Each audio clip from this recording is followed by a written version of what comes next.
दोस्तों, आज का वीडियो बहुत ख़ास है। हमारे एक दोस्त ने एक कमेंट किया है और एक स्टॉक दिया है कि क्या आप इसका एनालिसिस कर सकते हो। तो चलिए, मेरा तो काम ही चार्ट एनालिसिस करने का है, तो उन भाई के स्टॉक का हम एनालिसिस करते हैं। और ये वीडियो आपके लिए भी बहुत ख़ास है, सभी के लिए बहुत ख़ास है, क्योंकि इस स्टॉक में कुछ ऐसा है जो आपको सभी को जानना चाहिए। और मैंने पहले बोल भी रखा है कि छोटे स्टॉक में क्यों नहीं जाना है। तो ये चीज़ मैंने अपने वीडियोस में बोली हुई है, तो आज मैं बताने जा रहा हूँ कि छोटे स्टॉक में क्यों नहीं जाना है। भाई ने जो स्टॉक दिया उसका एनालिसिस भी करेंगे और उसके साथ साथ बात करते हुए बताएंगे कि आपको कि छोटे स्टॉक में क्यों निवेश नहीं करना है। तो इनका कमेंट आया था, कमेंट यहाँ आप देख सकते हो, मैं कर्सर ले जा रहा हूँ उस पर, यहाँ पे कि ये स्टॉक है बनारस बीट्स का, इसका एनालिसिस भी बता देंगे क्या। तो चलिए आज इसका एनालिसिस कर देते हैं बनारस बीट्स। सबसे पहले स्टॉक को देख लेते हैं कि स्टॉक है क्या। और अगर हमें ये ही नहीं पता कि कौन सा स्टॉक है, क्या स्टॉक है, उसमें FIDI है या नहीं है, वो स्टॉक काम क्या करता है, वो कंपनी काम क्या करती है, यही बेसिक जानकारी हमें नहीं है, तो किसी स्टॉक में पैसा डालने का फ़ायदा क्या है। तो सबसे पहले जान लेते हैं इनके स्टॉक को, ये इनकी कंपनी करती क्या है।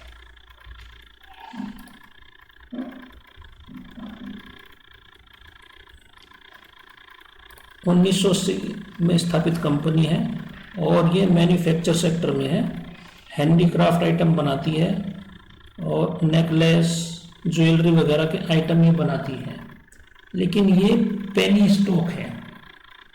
पेनी स्टॉक क्यों है? इसकी आप मार्केट कैप देखो, मात्र 81.9, लगभग 82 करोड़ रुपए इसकी टोटल मार्केट कैप है इस स्टॉक की। अब मुझे आप बताइए, जिसकी मार्केट कैप ही इतनी लो है वो आपको क्या कमा के देगा। चलिए इसका इन्वेस्टर पैनल देख लेते हैं यहाँ पे। अब यहाँ पे आप देखिएगा प्रमोटर, मैं ये लिख देता हूँ इसके, प्रमोटर्स और पब्लिक, केवल यही यहाँ पर मौजूद है। ना तो इसमें FII है, ना इसमें DII है। जब प्रोफेशनल इस स्टॉक में नहीं है तो हम इस स्टॉक को क्यों लें। अब इसके चार्ट पे चलेंगे। चार्ट पे और मज़ेदार चीज़ आपको बताऊंगा। जहाँ जिस स्टॉक में प्रोफेशनल नहीं है उसमें हम लोग कोई पोजीशन नहीं लेंगे।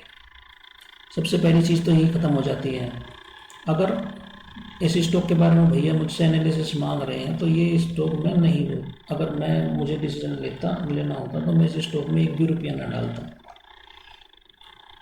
अब इसका स्टेटमेंट देख लेते हैं, प्रॉफिट कितना कमा रही है, लॉस कितना कमा रही है, कर रही है। तो ये कंपनी लगातार प्रॉफिट कर रही है। 2014 में 3.5 करोड़, 15 में 2.63 करोड़ और 16 में 6 करोड़, और फिर इसका प्रॉफिट घटता रहा, बढ़ता रहा, घटता रहा। 4 करोड़ इसका टोटल प्रॉफिट है। सॉरी, 4 करोड़ पिछले लास्ट मार्च 2025 का जो है 4 करोड़ इसका प्रॉफिट है। ठीक है, अच्छा है, कंपनी प्रॉफिट कर रही है, अच्छी बात है। लेकिन क्या 82 करोड़ की कंपनी में 4 करोड़ का प्रॉफिट साल भर में हुआ है, और इसमें और भी चीज़ें होंगी। खाली प्रॉफिट, सिर्फ ये 4 करोड़ का प्रॉफिट नहीं, और खर्चे भी इसमें शामिल होंगे। यहाँ पर पूरी डिटेल नहीं रहती। तो मुझे बताइए, 4 करोड़ रुपए कमाने वाली कंपनी आपको कितना कमा करके दे सकती है। अगर आप एक इन्वेस्टर हो, साल भर में जिस कंपनी 4 करोड़ रुपए कमाए, आप उससे क्या सोचना चाह रहे हैं? आप उससे करोड़पति बन जाओगे। ऊपर से पेनी स्टॉक है, इसमें चार्ट एनालिसिस करने का कोई फ़ायदा नहीं है, क्योंकि इसमें FII और DI ही नहीं है। मैं आपको एक और स्टॉक दिखाऊंगा, पहले इसका चार्ट देख लेते हैं और तब आपकी आंखें खुल जाएंगी कि क्यों पेनी स्टॉक नहीं लेना चाहिए।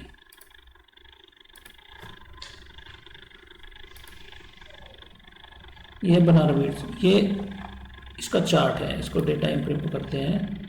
हाँ, कब अब ये देखिएगा, ये गिरा हुआ है कहाँ से, यहाँ से दिसंबर 4 दिसंबर 2024 से लगातार नीचे आ रहा है और अब इसने 16% की एक दिन में बाइंग दी है।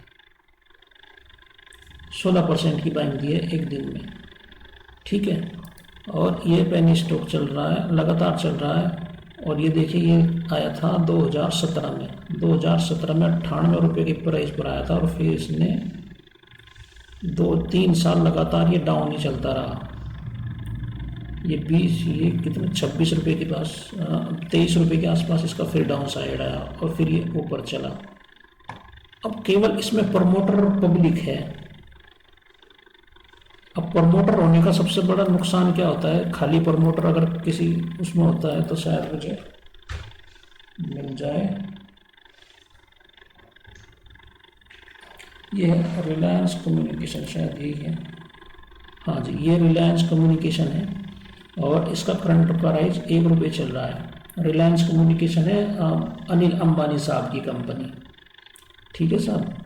तो इसमें देख लीजिए FIDI गायब है, ठीक है साहब। और ये कंपनी करप्ट हो चुकी है, ख़त्म हो चुकी है, केसेस भी काफ़ी सारे हो चुके हैं। अब आप यहाँ ध्यान से देखिएगा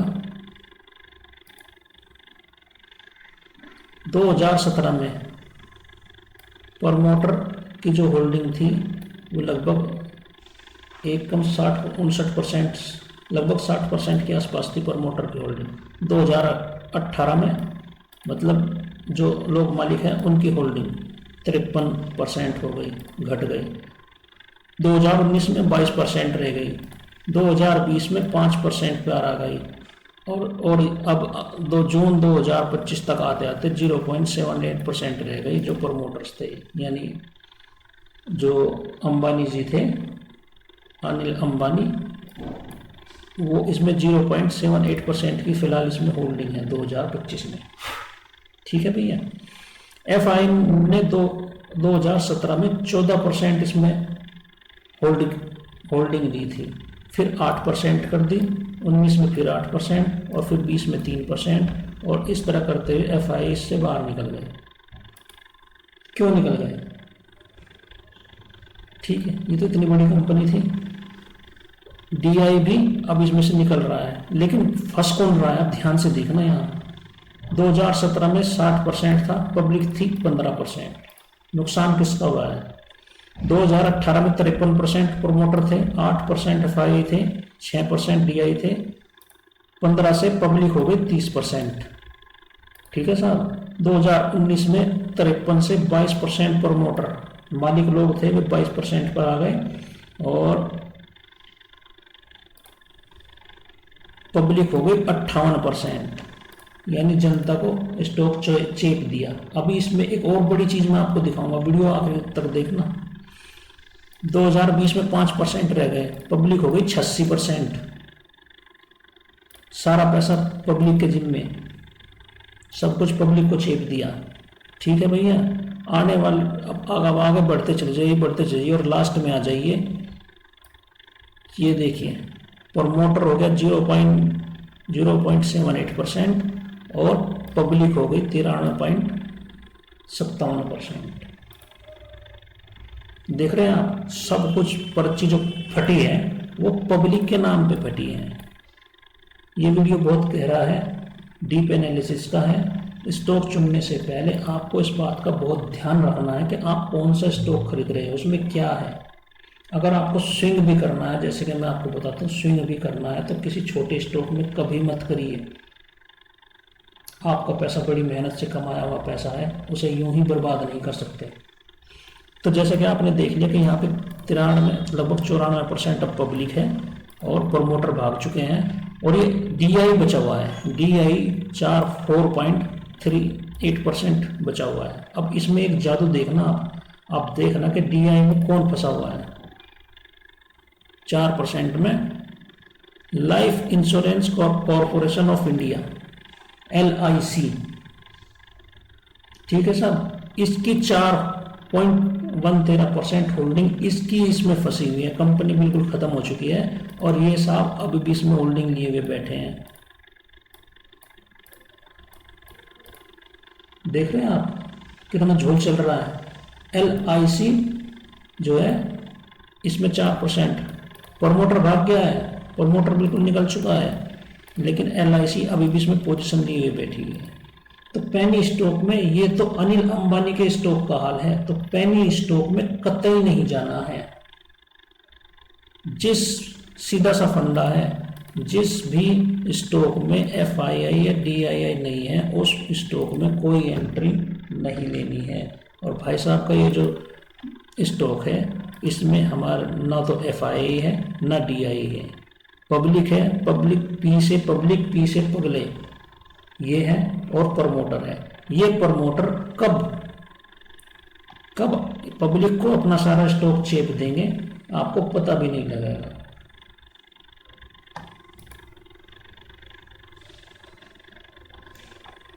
यहाँ ये बाइंग दिखाई, हो सकता है यहाँ आम जनता इस स्टॉक को फिर खरीद ले, खबरें आ जाएं, दुनिया भर की खबरें प्लांट होती है, खबरें आ जाए इस स्टॉक को खरीद लीजिए, ये आपका डबल कर देगा, ट्रिपल कर देगा, पता नहीं क्या कर देगा। ठीक है, अब आपको एक चीज़ और दिखा देता हूँ, उसमें एक इंडिकेटर मैं लगा देता हूँ, वो बहुत खास है इंडिकेटर, DATR, कोई भी लगा दो DATR। तो इसमें DATR होता है डेली एवरेज ट्रू रेंज। एक स्टॉक, ये किसी भी स्टॉक की स्पीड है, जैसे हर चीज़ की एक स्पीड होती है, आपकी कार की एक स्पीड मीटर होता है, उसकी एक लिमिट होती है, आपकी बाइक का एक स्पीड मीटर होता है, उसकी एक लिमिट होती है, आपकी साइकिल होती है, वो भी चलाने की इंसान की जो क्षमता होती है उसकी भी एक लिमिट होती है। इसी तरह हर स्टॉक की एक लिमिट होती है। अब इस स्टॉक की लिमिट क्या है? इस स्टॉक की लिमिट ये है कि ये 7 रुपये अप डाउन, यहाँ नीचे जहाँ मेरा कर्सर है यहाँ देखिएगा, DATR का डेटा यहाँ आ रहा है, ये 7 रुपये अप डाउन हो सकता है एक दिन में, ठीक है ना, इसकी स्पीड ये है। तो अब मुझे बताइए कितने दिनों में ये आप करोड़पति बना देगा? 7 रुपये, ये अप डाउन भी जा सकता है, ऐसा नहीं कि अप ही अप जाएगा, ये डाउन भी जा सकता है, अप भी जा सकता है। हो सकता है कंपनी, अगर आपको फंडामेंटल सही है, आप कंपनी को पूरी तरीके से समझते हो, कंपनी के बारे में पूरी तरह से जानते हो, और आप श्योर हो कि हाँ ये कंपनी आपको अच्छा खासा प्रॉफिट दे के जाएगी, तो बिल्कुल आप इसमें अपनी होल्डिंग रख सकते हो। लेकिन अगर इसमें FII और DII नहीं है, तो मैं इसमें बिल्कुल भी होल्डिंग नहीं लूँगा, और ना ही ऐसे स्टॉक का कोई चार्ट एनालिसिस कर सकता हूँ जिसमें FII और DII नहीं है। एक स्टॉक मैं आपको दिखाता हूँ,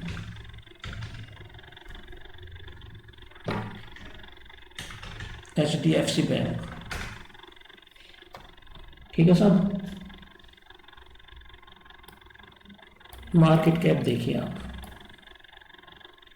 ठीक, ये मार्केट कैप देख लिया आपने।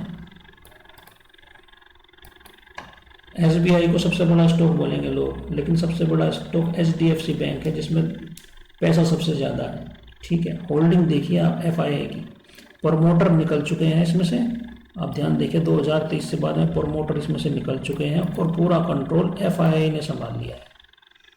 48% FII है HDFC बैंक में, ठीक। उसके बाद DII है, DII पर मैं क्यों भरोसा नहीं करता, इसका मैं अलग से एक सेपरेट वीडियो बनाऊंगा। सबसे ज़्यादा भरोसा मैं FII पे करता हूँ, DII पे मैं बिल्कुल भी भरोसा नहीं करता। उसका वाजिब कारण है, और वो मैं आपको बताऊंगा किसी और वीडियो में, जिसमें मैं आपको बताऊंगा कि म्यूचुअल फंड में और जो SIP कर रहे हैं लोग, वो कितना खतरनाक है उनके लिए, वो भी मैं आपको बताऊंगा। क्योंकि हमारा जो म्यूचुअल फंड का पैसा है, SIP का पैसा है, वो DII का है, ये इन्वेस्टमेंट जो कंपनियां हैं उनके पास जाता है, और वो आपको कितना नुकसान पहुंचा सकते हैं जब बाजार गिरेगा, आप कल्पना भी नहीं कर सकते हैं। उसका अलग से एक सेपरेट वीडियो बनाऊंगा। तो फिलहाल ये दे सकते हैं, इसमें FII जो है वो हमारे 48% है, और पब्लिक मात्र 15%। सारी होल्डिंग प्रोफेशनल के हाथ में है, ये लोग स्टॉक चलाते हैं, ये लोग कंपनियां चलाते हैं। मैं आपको एक और दिखा देता हूँ, फिर इस वीडियो को ख़त्म करेंगे। जोमेटो का नाम इटर्नल हो गया है, ये जोमेटो है, ठीक है साहब। इसकी मार्केट कैप आप देख लीजिए जोमेटो की, और इसके इन्वेस्टर्स को देखते हैं यहाँ पे।